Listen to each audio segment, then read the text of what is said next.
Welcome to the show, Dark Valiants. I know I don't usually pop out until the end, but I've got something quite special to share this time. The Mortis Maledictum novel is finally available. Yes, that means every story you've heard here and all the ones coming up are out on Amazon to read. So if you want to read along or read ahead, the link is down in the show notes. And since the sole most important thing in getting these defiling gremlins to help us grow our dark family is reviews, we ask that you please consider throwing out a few words to help spread the madness. Thank you. We find ourselves here, at the beginning. Another tale, another chapter. Brownhorn Hunts was a well-respected outfitter in northern Hungary. They knew the best places in the Bükk Mountains to find red deer, fallow deer, goats, elk, and all types of birds for hunters to chase from around the globe. They'd been in the hunting business for many decades, and the ownership passed down through the family. Their pedigree had attracted the attention of a group of so-called coffee barons.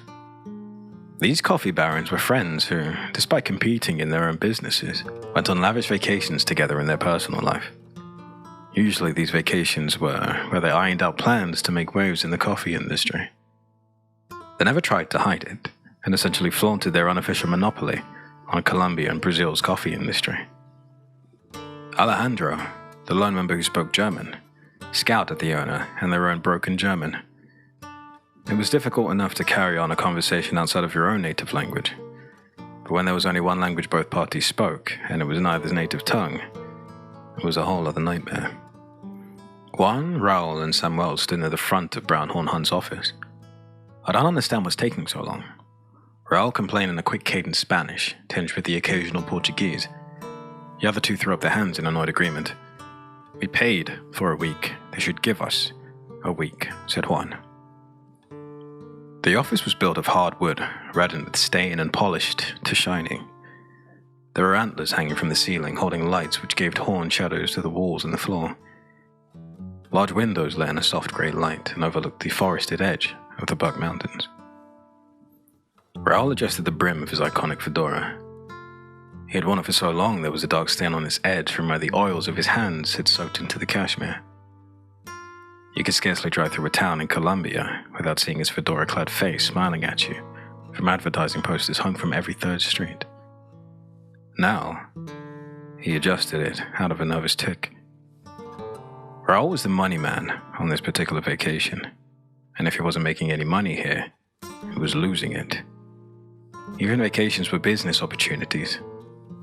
Actuals didn't offer down divine blessings unless you showed the ability to do it yourself. Alejandro made his way back over to the group, looking equal parts frustrated and entitled. That arsehole isn't going to help us, he said, all in Spanish save the curse, which he spoke in German. The owner lifted an eyebrow from behind the counter, and it clearly hurt him, but had enough professionalism and restraint to avoid further confrontation. Well, what are we going to do? Asked Raoul. I paid them months ago. Alejandro shrugged. They're offering to take us next week or give us a full refund. Samuel crossed his arms over his chest, resting them on top of his quite rotund midsection. That's just not going to work. We're not going to be here in a week, and they promised us 5 days of driven hunting. I've already cleared the wall where I'm going to put the thing, he said, emphasizing thing, spitting and sputtering in annoyance. Juan nodded along. Yeah, why can't they take us out? It's already paid for. It was Alejandro's turn to shrug. I don't know for sure, my German's not the best, but it sounded like there's something out there they don't want to mess with. What, like a bear? Raoul asked. No, they called it a Tuzsemek. I don't think it translated very well. What in the way hell is that? They don't want to take us out to get our fairly paid trophies because of some fucking bogeyman? Samuel thundered. The owner didn't know a word of Spanish, but it didn't take a translator to know he was pissed. But they didn't budge an inch with a face that told the barons they were more scared of this Tuzsemek than the barons themselves. Coffee and rolls of money would not solve this problem, and these men were above getting their hands dirty coercing people themselves. So they did the only thing they could. They cursed, grumbled, left the outfitter's office and went into the mountains alone. They were coffee barons, and by God they could drive their own hunt.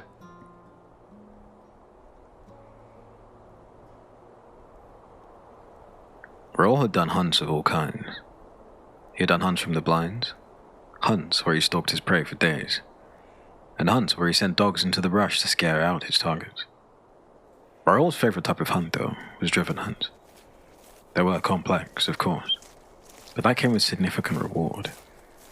The coffee barons were on their own as they went up into the forested mountains. They did not have the manpower they expected that morning, but 4 was still sufficient. They would make it work, and Raoul would have his prize. What was that word they used again? Juan asked. Tuzsemek, or some such crap, Alejandro said. You ever heard of that before? No, maybe we'll catch one, not to show those cowards. Alejandro laughed. He leaned his rifle barrel into his shoulder and hugged its stock close to him to dig around in his pockets. A moment later, he pulled out a semi-crushed pack of cigarettes. A few seconds of more juggling, and Alejandro puffed lightly on his cigarette. We won't be able to catch anything if every deer in a square kilometer can smell you coming, Juan said.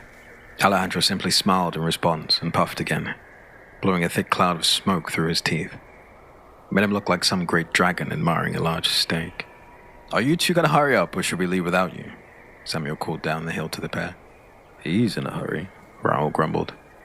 Samuel will be out of breath inside an hour, Alejandro counted, smiling again through his smoke before pitching it out on the ground where it smoldered in the moss and the leaves. They 4 were heading up into the mountains, aiming for a small pass with a smaller lodge. It was supposed to be their base camp for the hunt after leaving their cars outside the forest, and they decided to use the lodge anyway, despite accepting their outfitter's offered refund. The trip up to the lodge took the rest of the afternoon, thanks mostly to Samuel's unacclimated lungs and Alejandro's cigarette breaks. Once they arrived, the coffee barons easily sorted out the lock with one strong strike from the butt of Raoul's rifle, and Juan set the generator to running, giving the lodge power. They pulled out some food in their hunting map, along with a bottle of tequila. I don't want to sit and wait on this one, Juan sighed. I need to get the fresh air and stretch my legs, he said. I'm too old and fat to run the deer, Samuel added. Those 2 were easily picked, but Alejandro and Raoul argued back and forth until the tequila was gone. They both wanted to lie in wait for their prizes to come to them. Another wanted to wait another day to try their luck. Alejandro stepped outside for a smoke in the crisp night air, and, in his drunken state, tripped on a loose board on the way back inside. He rolled his ankle, and with it, won his place with Samuel, waiting to shoot the biggest deer he could find. Raoul crunched through the sticks and leaves on the ground as loudly as he could. He was the distraction. The big scary monster used to force the prey away from him and toward Alejandro and Samuel's positions a few kilometers down the pass. He grumbled because although Alejandro had a rolled ankle, which provided a sincere excuse, Raoul still felt cheated. The whole morning had passed without incident, and, unfortunately, without opportunity either. He jangled with every step he took from the brass bells clanging on a strap on his hip. The 4 didn't want the wildlife to have any chance to miss Raoul's trek through the forest. He was there to rile them up after all. Juan was somewhere off to the west, also making his way down the slopes. Raoul could hear his bells clanging occasionally too. They had worked out the fields of fire the other 2 would use, so as not to put Raoul and Juan in their lines. It had the added bonus of giving Raoul a slightly easier walk down the forested mountain than his partner. Raoul came over a small rise and found an area where the trees were less dense. From the rise he could see a family of 3 deer, and a wide, greedy smile creased his face. To hell with letting Samuel and Alejandro have all the glory. As quietly and as swiftly as he could, Raoul knelt down on the mossy ground and detached the clanging bells from his belt and took the rifle off his back, wrapping its leather strap around his forward arm and pulling the buttstock tight into his shoulder. From there, Raoul lowered himself down into the prone atop the small rise. He put his right eye to the glass scope and scanned left and right. There were no deer. They had just been there on the edge of a small clearing. There had been 3, and now there was nothing. Raoul scanned again, this time slower. He took care to cover every tree and bush in case they were hiding behind them, digging for some morsel among the leaves. Raoul's search turned up nothing, and, with a sigh and a grimace, he got back up and put his rifle back over his shoulder and across his back. He reattached the clanging bells and gave them a good shake. If he couldn't get a shot at the deer, he would at least move them in the right direction. An hour passed in clanging frustration, and yet he didn't hear a shot. Raoul must be getting close to the hide where Alejandro and Samuel waited. He recognized some of the trees and landmarks. As he scanned the area around him, Raoul just made out more movement off to his right. He dropped to a knee and unslung his rifle again, but this time held it low. He squinted into the setting sun, which glinted through the foliage above him. "Raoul, is that you?" Juan's voice came calling towards him. Raoul sighed and stood up. "Yes, I'm over here. Have you seen the deer blind?" Juan took a heavy step upward onto a fallen tree trunk, his boots knocking some old half-rotted bark from the top. "It's just down that way, maybe 100 meters, but it's empty. I just came from there." "Maybe they're out recovering a kill?" "There weren't any spent cases in the blind, and neither of them cleans up after themselves." Raoul checked his rifle over once before slinging it back over his shoulder.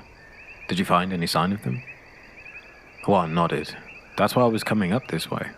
I only stopped when I heard you coming. The trail is over here." The two made their way over to the west, where Juan indicated. There were large drag marks in the moss, dirt, and leaves of the underbrush. And there was blood. "What is going on here?" Raoul whispered, eyes darting around the second he saw blood. "I don't know," Juan replied. "Whatever is happening, it isn't good. Let's get back to the lodge." Raoul nodded in agreement, and they retreated back down the valley. A large part of Raoul expected to find Alejandro and Samuel already back at the lodge, with the deer carcass hanging in the shed. He hoped that's what he would find.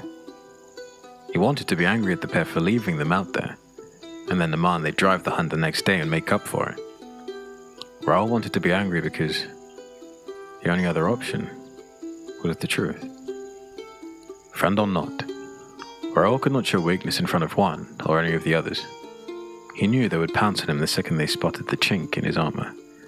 He knew because he would have done the same to them. They didn't become the coffee barons by sitting around on their asses.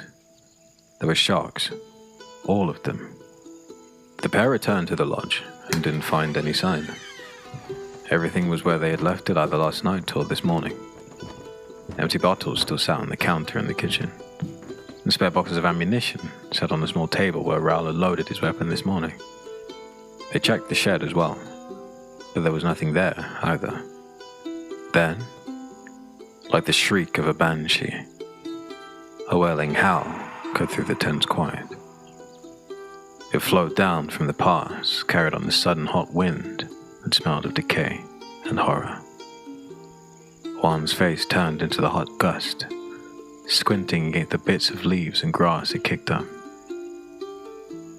"We should get back inside," he said. Raoul didn't respond, only closed the shed's door and wordlessly moved off back towards the house. They just made it to the porch when the shriek sounded again, this time much closer. It was near enough to recognize the voice. It was Samuel. The wind shifted, blowing sharp and cold uphill. It kicked up swirling dirt devils that spun and whirled, pulled up the mountain. Raoul spotted him then. Samuel was racing down the slope. He leaped over a fallen tree, windmilling his arms through the air as he jumped. Every fifth stride, Samuel looked over his shoulder wildly, and as though he were pursued by some monster Raoul could not see. "What is it?" Juan asked. He held his rifle scope up to his eye, sighting down it in Samuel's direction. Raoul couldn't see what Juan was talking about, and so brought his own rifle up as well. He only caught brief glimpses of movement between the trees, but Raoul saw what looked like a deer. It was larger though, with cracked and split antlers, matted fur, and most alarmingly, half of its head missing. The wound could have been from a large caliber rifle, like the one Alejandro preferred, but there was no way he should have been able to move. More than that, they weren't aggressive like this one was, chasing Samuel down through the woods. "Kill it!" Samuel shrieked, finally close enough to see the pair standing on the porch. "Shoot it! It's coming!" With no more prompt required, both Juan and Raoul began firing at the fast-moving antlered monster. It was a long way off, moving fast, and Raoul's adrenaline had spiked. The pair peppered the ground around the monster as they chased Samuel, but they couldn't hit him. Samuel was still 200 meters off or more, and the monster was moving faster than him. If Raoul and Juan didn't kill the thing, it would catch Samuel. The wind shifted again, back to the hot autumn breeze, and Raoul reloaded as quickly as his shaking hands would allow. Then, raising his rifle back to track the monster, he realized there were more. No, there wasn't one, but 4 massive half-dead deer chasing Samuel. As he tried to catch one with his first round, Raoul saw it change direction at the last second, as though it hadn't anticipated where he would fire. They were intelligent, fast, and angry. Before he could fire again, one of the others jumped laterally from a small rise, and its antlers caught Samuel around the shoulders and pulled him howling to the ground. Juan took a step off the porch, almost going after his friend, before his better sense of self-preservation and greed reasserted itself. 2 more descended on Samuel, whose cries drowned into gurgling, tearing noises so loud and violent, Raoul could hear them from the porch. Before the beasts could finish their meal, Juan ran inside. Raoul followed him, slamming the door behind him. What the fuck was that? What is going on? Dear, don't act like that. Juan's hands were shaking more than Raoul's even, and he fumbled with the box of ammunition. He dropped several rounds on the ground before he was able to load another magazine. Juan slammed the mag into the belly of his rifle. I don't know, Tuzsemek maybe? That's crazy. That's not a real thing, Raoul countered. Neither are deer that hunt humans with half their heads missing. Raoul locked the door and pushed Alejandro's overstuffed bag in front of it. Okay, what do we do? He asked, more to himself than Juan. I don't know, Juan said, dropping his rifle out of his lap. The rifle hit the carpet with a soft thud. Raoul walked over to him and scooped up the rifle. Hold your shit, or you'll get us killed, Raoul said, handing Juan back his weapon. Then, looking up and out the living room window, Raoul saw one of the monsters stalking towards the lodge. Blood coated its antlers and ran slick on its face. This one had all of its head, but a massive hunk was missing from its side, and more blood oozed from an open wound revealing its ribs. Juan sucked in a breath and pointed out the window on the other side. Raoul spun and saw another of the crazed and monstrous deer standing outside in plain view. They wanted to be seen. They wanted to scare the hunters. And they wanted Raoul and Juan to know it. The wind shifted again, changing back to its sharp, cold gusts swirling up the slope. Raoul saw the trees strain and bend while the cold air rushed down the chimney, cooling the lodge's interior. They're trapping us. We have to move. We have to get out of here. It's an hour to the truck. If we hurry, we can't outrun those things, Juan said. Raoul finished reloading his own weapon and pocketed another box of bullets. He left his pack where it was. It would only slow him down. What other choice do we have? He asked. Then, after readying himself, he opened the back door and took off running down the mountain. The blood coursed through his muscles as they churned down the slope. Raoul spared barely a glance over his shoulder as he ran. He didn't need it. He'd seen exactly how these beasts hunt. He knew even now they were racing to encircle him and cut him off. Juan didn't want to leave the lodge. He figured holding up there, bracing the door and windows would keep the monsters at bay. Or had seen the furious hunger in their eyes and knew they wouldn't stop at nothing would sate their desire to kill him. Juan's screams followed Raoul down the mountain. He had lasted exactly 1 minute. That was a full minute Raoul used for his head start. The coffee barons were no more. Now it was just Raoul and the monsters alone in the dark wilds of the Bükk Mountains. Alone with the screams. He pushed the sounds out of his mind and focused only on pounding of his chest and the terrain in front of him. Raoul leapt a small stream and heard the splash of something landing in the water only a moment later. Then a quick breath, hot and rotten, followed him step for step. Raoul scrambled around the base of a large tree whose roots sat at the stream's bank, greedily sucking up the water. The roots had grown fat and were as thick as Raoul's waist. He slid down against them just as antlers slanted to the trunk, sending chips of bark raining down on his head in splinters. Quick as he could, Raoul rolled forward, unslinging his rifle as he went. He didn't have enough time to get out to fire, but he braced it in front of him in a sudden turn, correctly expecting the monstrous deer to try and impale him again. The rifle's body blocked the sharp bony antlers. Raoul twisted to his right, keeping his firing arm as far away from the beast as he could, knowing every second at this point was a gift from Ekchua. But his god was on another continent and couldn't keep him safe for long. The beast twisted with him. Its mouth foamed with rabid hunger, and as it leaned outward, it broke free from Raoul's rifle. The monster reared up on its hind legs, determined to stomp downwards at him. Raoul had only a blink to move, but he used his time wisely. He pulled back and fell onto the soft, mossy ground, buying himself the vital space he needed to bring the rifle's muzzle in line with the deer's chest. He fired as it descended, and the blast forced the creature at an oblique angle, only grazing him as it fell, dead. Raoul had shot it through the heart. He lay there on the ground, heart thudding in his ears so loud it blocked out almost everything else. He couldn't stay there long. He needed to catch his breath, but there were others coming. Raoul couldn't believe they hadn't chased him out yet. Then, almost as if answering his suspicions, the wind shifted again. It alternated between hot and cold, up the valley and down it, fresh and rotten. Raoul rolled over, staying as low and cautious as he could, before peeking up and over the thick roots of the tree. At first he couldn't comprehend what he saw, and once he did, he wished he still couldn't. There were dozens of the monstrous, half-rotting deer standing at various distances and in various directions, but one and all had their eyes locked on him. Raoul noticed the wind changed back to sharp cold and was pulling him up the slope towards the beasts, and his eyes followed the wind. There, he finally saw the wind didn't just tug on his clothes, but pulled at his very essence. Raoul spotted one then, or what was left of him.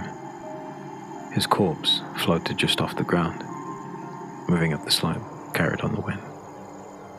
Raoul had assumed the deer was the Tuzsemek the outfitter had spoken of, but he had been wrong. Tracing the path one's body made up the slope past the lodge, Raoul saw then why he had missed it. He had missed the biggest clue, the one which would have foretold him of his mistake.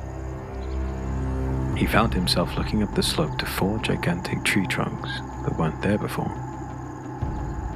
He craned his neck up, and up, and up. Yet these trees held no branches, no canopy, no leaves. Raoul followed them up yet further, up into the twilight sky. The sun, nearly blocked out by the body of a creature so large, it created the hot, rotten wind every time it exhaled. The Tuzsemek, the real Tuzsemek, shook its head and bodies fell off its shoulders like motes of dust, each a monstrous, half-rotting deer in their own right. They stood up and joined the others encircling Raoul now. The Tuzsemek snorted once, a swift blast of dismissal, and the horde came for him. There was nothing he could do. The staff of Brownhorn Huns had the rifle bark once, twice, and then go silent. They knew it was done. History would devour the memory of the coffee barons, and the Tuzsemek would pay a small penance of its power to Ekchua and restitution for killing its chosen, as was custom.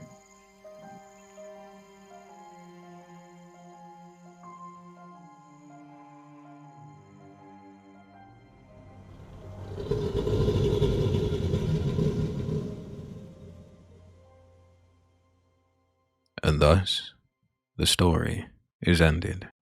The tale told, the chapter closed.